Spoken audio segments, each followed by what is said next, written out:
গ্রামের সেই কালো পুকুরে যে একবার মাঝরাতে তাকিয়েছে, সে আর কোনোদিন স্বাভাবিক জীবনে ফিরতে পারেনি। আজও নাকি প্রতি অমাবস্যায় পুকুরের পানি থেকে ভেসে আসে এক নারীর কান্না। ঢাকার অদূরে একটি ছোট্ট গ্রাম, নবপুর। গ্রামটি শান্ত হলেও সবাই একটি জায়গাকে ভীষণ ভয় পেত। গ্রামের শেষ প্রান্তে ছিল একটি পুরনো কালো পুকুর। দিনের বেলাতেও সেই পুকুরের পানি ছিল অস্বাভাবিক কালো। কেউ সেখানে মাছ ধরত না, গোসল করত না, এমনকি পাশ দিয়েও হাঁটতে চাইত না। গ্রামের বয়স্করা বলতেন, বহু বছর আগে সেই পুকুরে এক বধূনবুকে হত্যা করে ফেলে দেওয়া হয়েছিল।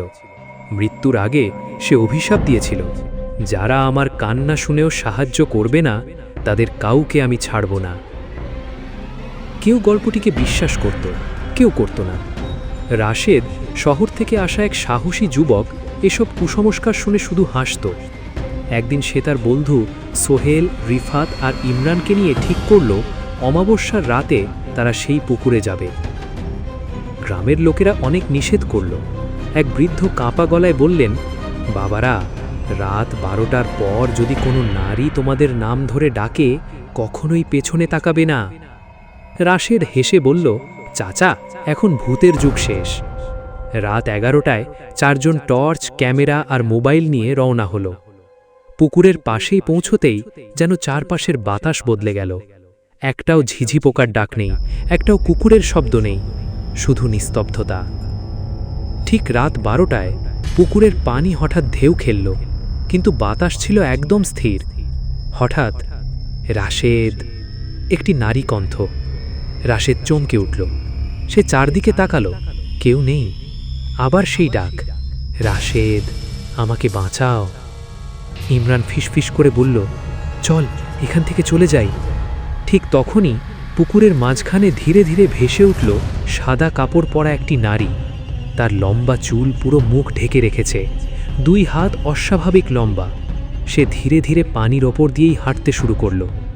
সোহেল ভয়ে ক্যামেরা ফেলেই দৌড় দিল, কিন্তু কিছুদূর গিয়ে সে থেমে গেল, কারণ তার সামনে আবার সেই নারী দাঁড়িয়ে।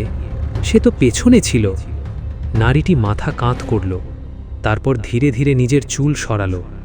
কোনো চোখ নেই, শুধু কালো 2টি গর্ত, মুখ জুড়ে ভাঙা দাঁত। সোহেলের গলা থেকে কোনো শব্দ বের হলো না। এক মুহূর্তের মধ্যেই সে অজ্ঞান হয়ে পড়ে গেল।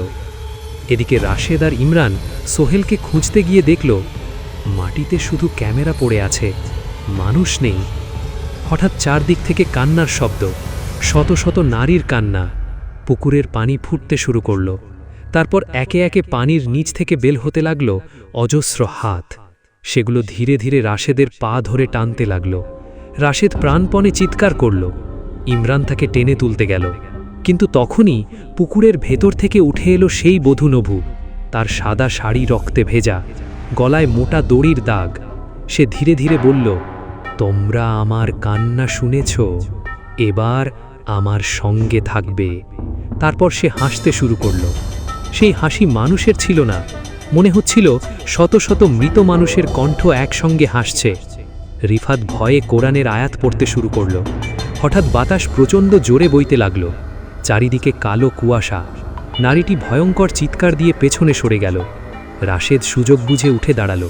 4 বন্ধু প্রাণপণে দৌড়াতে শুরু করল, কিন্তু যতই তারা দৌড়ায় ততই আবার সেই পুকুরের সামনেই ফিরে আসে। মনে হচ্ছিল তারা একটি অদৃশ্য চক্রে আটকে পড়েছে। হঠাৎ গ্রামের মসজিদ থেকে ফজরের আজান ভেসে এলো। আজানের শব্দ শোনামাত্র নারীটি বিকট চিৎকার দিয়ে পানির নিচে ডুবে গেল। সবকিছু আবার শান্ত হয়ে গেল। ভোরের আলো ফুটতেই গ্রামের লোকেরা এসে 4 জনকে অচেতন অবস্থায় উদ্ধার করল, কিন্তু সোহেলকে আর কোথাও পাওয়া গেল না। পুলিশ, ডুবুরি সবাই অনেক খুঁজল, কোনো লাশও পাওয়া গেল না। ঘটনার কয়েকদিন পর রাশেদ ক্যামেরার মেমোরি কার্ড খুলে ভিডিও দেখতে বসে।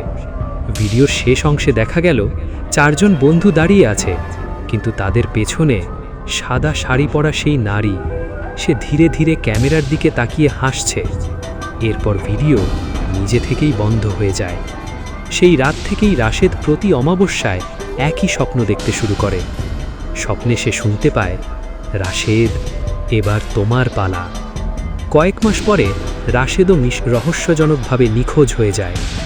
আজও গ্রামের মানুষ বলে, অমাবস্যার রাতে যদি কেউ কালো পুকুরের পাশে দাঁড়িয়ে নিজের নাম শুনতে পায়, তাহলে কোনোভাবেই পেছনে তাকাবে না, কারণ সেই বধূনভু আজও অপেক্ষা করে আছে তার পরের শিকারকে সঙ্গে নিয়ে চিরকালের জন্য কালো পানির নিচে হারিয়ে যাওয়ার অপেক্ষায়।